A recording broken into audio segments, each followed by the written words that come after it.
Shri Venkateswara gold తాకట్టులో ఉన్న మీ బంగారాన్ని విడిపించి కొనబడును. నమస్తే సార్. నమస్కారం అండి.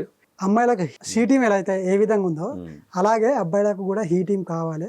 సో అబ్బాయిల మీద తప్పుడు కేసులు పెట్టి పర్వంతా తీస్తున్నారు అని చెప్పేసి మొన్న ఒక ధర్నా చేశారు. సో దాని మీద మీ యొక్క అభిప్రాయం ఏమంటారు? అంటే ఉండాలంటారా ఏంటి? వాస్తవంగా ఈ మధ్య అమ్మాయిలు కూడా చాలా ఘోరంగా తయారైపోయారు. ఓకే. ఒక అమ్మాయి తెలుసుకుందంటే ఎంతటి వాడి జీవితాన్ని సర్వనాశనం చేసేస్తుంది. ఎంత గొప్పోడైనా కానీ వీడిని నాశనం చేయాలని చెప్పి అనుకున్నదంటే, ఎందుకంటే అలాంటి చట్టాలు ఉన్నాయి వాస్తవంగా. ఇప్పుడు ఆడపిల్లతో పెట్టుకుంటే వాడి జీవితం కథం.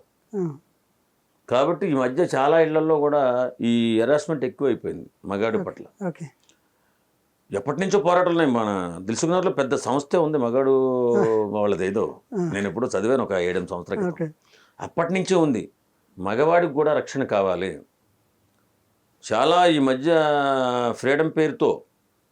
ఫ్రీడమ్ పేరుతో ఆడవాళ్ళు చేస్తున్నటువంటి అరాచకం అంతా ఇంత కాదు. అంటే మగవాళ్ళని నేను ఎక్కడికైనా వెళ్తాను, నేను ఏదైనా చేస్తాను, నువ్వు అడగడానికి నీకు లేదు రైట్స్ అని కుటుంబ విలువలను కూడా చాలామంది ఆడవాళ్ళు దిగజారుస్తున్నారు.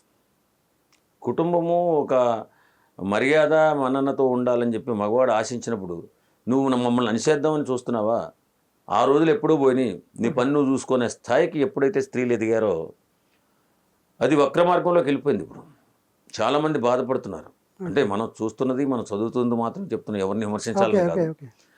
కాకపోతే మరి మగవాళ్ళు కూడా కావాలని కోరుకోవాలి, లేకపోతే లైఫ్ నాశనం అయిపోతుంది. ఊరికి చిన్న కేసు పెడితే చాలు. చెయ్యి పట్టుకున్నట్టంటే 7 సంవత్సరాలు జైలు తెలుసా నీకు? ఇష్టం లేకుండా భార్య చేయి పట్టుకుని లాగాడని మొగుడి మీద కేసు పెడితే కూడా అంత పెద్ద ప్రాబ్లం అవుతుంది.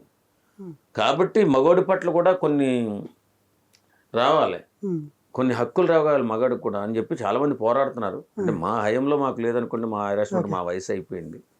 కానీ ఇప్పుడున్నటువంటి పరిస్థితిలో యువత అందరూ కూడా చదువుకుంటున్నారు. ఆడపిల్లలు చదువుకుంటున్నారు, మగపిల్లలు వాళ్ళు ఉద్యోగాలు చేస్తున్నారు, వీళ్ళు ఉద్యోగాలు చేస్తున్నారు. కాబట్టి కొంచెం సంసారాలు ఈ ఒకరికొకరు ఫ్రీడమ్ లేదనుకుంటూ విడిపోయే సందర్భాలు చాలా ఉన్నాయి. కానీ విడిపోయే సందర్భంలో ఇద్దరు విడిపోతే పర్లేదు. ఈ విడిపోదామని చెప్పి అన్నాడు అనుకో, భరణం పెట్టాలి. అయినా ప్రాబ్లమే మగాడికి. ఏ రకంగా చూసినా మగాడికి చాలా ప్రాబ్లం, ఇబ్బందులు పడిపోతున్నాడు. ఏ సెక్షన్లు చూసినా వాళ్ళకే మెరుగ్గా ఉన్నాయి తప్ప మగాడికి ఎక్కడా లేదు, ఏ అవకాశమూ లేదు. నిజంగా మానభంగం చేయలేదని చెప్పినా సరే ఏ కారణం లేకుండా ఈ మధ్య జైల్లో వేసేస్తున్నారు. ఎందుకంటే వాళ్ళకున్న చట్టాలు అలాంటిది. ఎప్పుడో అవన్నీ ప్రూవ్ అవుతున్నాయి కదా జైల్లో వేసేది. ప్రూవ్ తర్వాత సంగతి, ముందైతే జైలు అనుభవించాలి కదా. వేళ ఏం చేస్తారు, నన్ను 8 సంవత్సరాల క్రితం ఇతను వాడుకున్నాడు, మానభంగం చేశాడని చెప్పి ఈ మధ్య చూసాం కదా. డాన్స్ మాస్టర్ కేసు ఒకటి, ఇలా 2-3 కేసులు చూసాం. అది ఎప్పుడో 5-6 సంవత్సరాల క్రితం మైనర్గా ఉన్నప్పుడు ఇతను ఏదో చేశాడట. ఇప్పుడు వెళ్ళి కేసు పెడితే పోలీసు వారు ఆయన తీసుకెళ్ళి జైలు వేస్తారు. మరి ఇలాంటి సంఘటనలు జరుగుతుంది. అర్మిల, మనం కూడా హీ టీమ్ కావాలని చెప్పి కోరుకోవడం తప్పు లేదు. మగవాళ్ళు కూడా నన్ను చాలామంది తిడతారేమో. నిజంగా జరుగుతున్నది ఏంటంటే, మానభంగం చేశాడు అని స్పాట్లో మానభంగం చేస్తే చాలా అన్యాయం. ఆడపిల్లలను అనగదొక్కేసినట్టే. నిజంగా ఆడపిల్లలను మానభంగం చేశాడు, ఆడు శిక్షార్హుడే.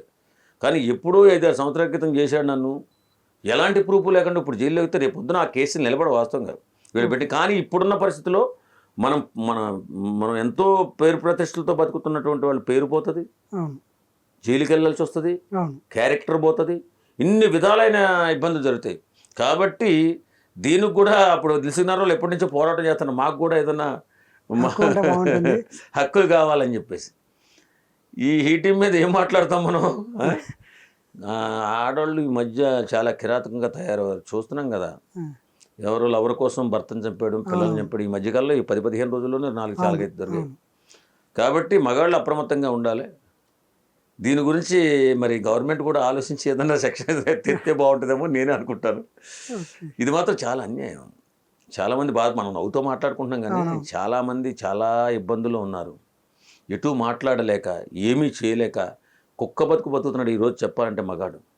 వాస్తవంగా ఎక్కడికి పోలేక ఇంట్లో కుక్క ఎలా బతుకుతుందో అలా బతుకుతున్నాడు. చాలామంది తెలియదు. ఇలా అంటున్నారంటే నేను చూశాను, నా స్నేహితుల్ని చాలామంది చూశాను. నా స్నేహితుడు ఒక అతను చెప్పవచ్చో చెప్పకూడదు, నా స్నేహితుడు ఒక అతను చాలా డబ్బున్నవాడు, ఆ, ఆయన భార్య ఎలా పడితే అలా తిరుగుతూ ఉంటుంది. ఏం చేయలేడు, చెప్పుకుని ఏడుస్తుంటాడు. ఏం చేయాలి? బాగా డబ్బున్నవాడు, ఎవరు బిడ్డలు కూడా అతని మాట వినరు, కానీ సంపాదించేది ఈడే. ఆ, బిడ్డల మాట వినరు, వీడు అసలు లెక్కే చేయరు. అసలు ఎన్ని బాధపడి సంపాదించడం అనేది నాకు తెలుసు, ఎన్ని కష్టాలు పడి సంపాదించడం నాకు తెలుసు. ఓకే. కానీ ఈవేళ మొత్తం వాళ్ళు ఆక్రమించేసి ఎలాంటి వాల్యూ ఉండదు. ఒక సందర్భంలో ఇతని భార్య లవర్ ఇంటికి తీసుకొచ్చేసింది లవర్ని. రే, ఆ, వీడేం చేయలేకపోయాడు, వచ్చి చాలా బాధపడ్డది నా దగ్గర. ఇలా జరుగుతుంది, ఏం చేద్దాం? ఎవరి జీవితాన్ని ఎవరు మార్చలేరు, తను మారాలి అంతే. మనం ఏం వాళ్ళకే చేసినా తెలియాలి ఇంకా. ఏం చేసినా మనం నష్టపోతాం, అవును. మన కుటుంబం నష్టపోద్ది. వదిలేసి అందుకంటే ఏం చేస్తాం మనం? నీ కష్టాన్ని గుర్తించినప్పుడు, నీ కుటుంబం కానీ నీ భార్య కానీ నీ కష్టాన్ని గుర్తించినప్పుడు ఆ రోజు బాధపడుతుంది, నేను ఎందుకు అలా చేశానని అనేసి అతనితో చెప్పడం జరిగింది. నేను నిజంగా ఈ మధ్యకాలంలో చాలామంది ఆడవాళ్ళు చాలా ఘోరాతి ఘోరంగా దారుణంగా అసలు మానవత్వం లేకుండా, ఎలాంటి సిగ్గు ఎగ్గు లేకుండా ప్రవర్తన చేస్తూ ఈ పబ్బులంట ఈ ఇళ్ళంట బానిసలైపోయి, ఉమ్, మందు తాగడానికి బానిసలైపోయి ఇష్టం వచ్చినట్టు ప్రవర్తన చేస్తూ కుటుంబ బాంధవ్యాలను సర్వనాశనం చేసుకుంటూ తిరుగుతున్నారు. ఇది మారాలంటే వీళ్ళపై కూడా ఏదైనా సెక్షన్ తీసుకురావాలి, ఆ, ఆడవారిపై సెక్షన్ తీసుకురావాలి. ఎందుకంటే పల్లెటూర్లలో పర్వాలేదు, కానీ ఈ సిటీలలో చాలా ఘోరంగా తయారైపోయింది లేడీ వ్యవస్థ. కాబట్టి న్యాయం జరగాలని కోరుకుంటాను మగవాడికి.